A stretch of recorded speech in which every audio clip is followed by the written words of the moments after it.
Hi, this is Sobble1975 and today I'm bringing you my review of the Viper. This is inside the cockpit of a Viper, and I don't particularly like the cockpit. It's a little bit cramped and a little bit small feeling, plus the view out isn't the best. However, the Viper does sound really cool and has one of the nicer engine sounds in the game. It also has a really incredibly good top speed. The boost speed's not bad. The flaw with the boost speed and a lot of the flaws of the Viper relate to the fact that it only can have a Type 3 power core, which limits the amount of power it can have.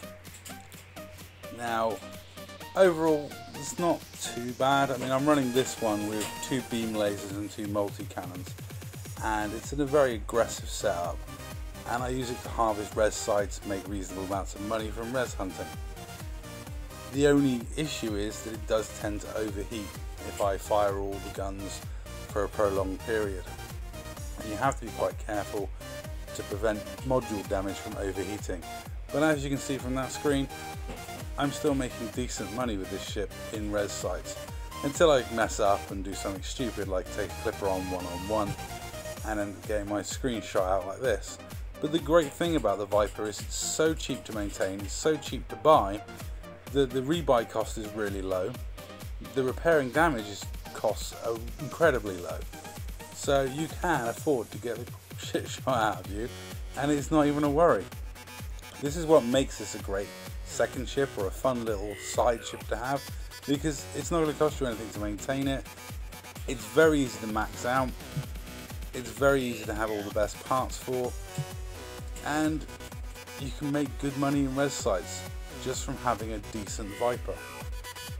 Other things to be wary of are the medium hardpoint placements aren't the best. They're slightly under the ship, so you have to tilt the nose up slightly to bring them into play, which is fine once you get the hang of it, but can be a bit off-putting to start with, and you don't seem to be doing a lot of damage until you realise your medium hardpoints aren't actually firing a lot of the time. So, all in all, this is a really cheap, good solid fighter. Yes, it can overheat. Yes, it only has 2 utility modules, but it has 2 medium hardpoints, 2 small hardpoints, the same firepower as the more expensive Cobra and the more expensive Diamondback Scout. Now, I prefer the Diamondback Scout. It's a better ship. It's like a ice cube compared to this thing, and you can fire your guns for a lot longer because you've got a bigger power core.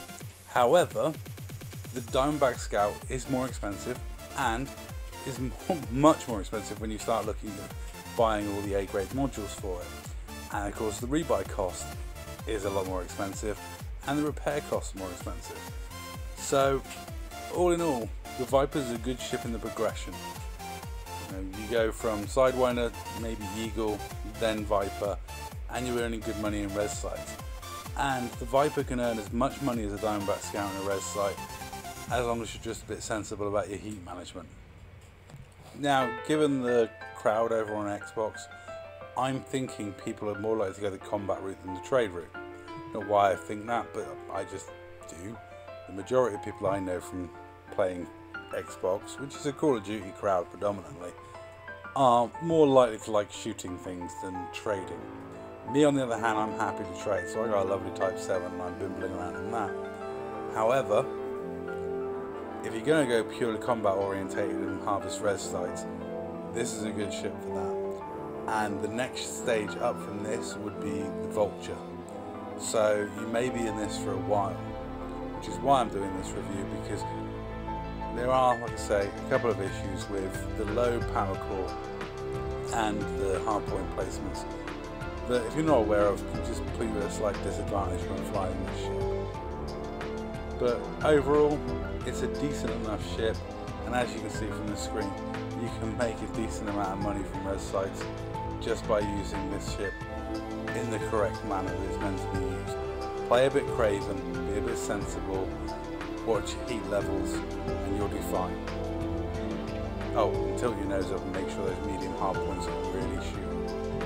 And that is it for this review. I'll give Viper a solid 7 out of 10. It's a good ship, makes a lovely noise. And that's all. Thank you very much for watching.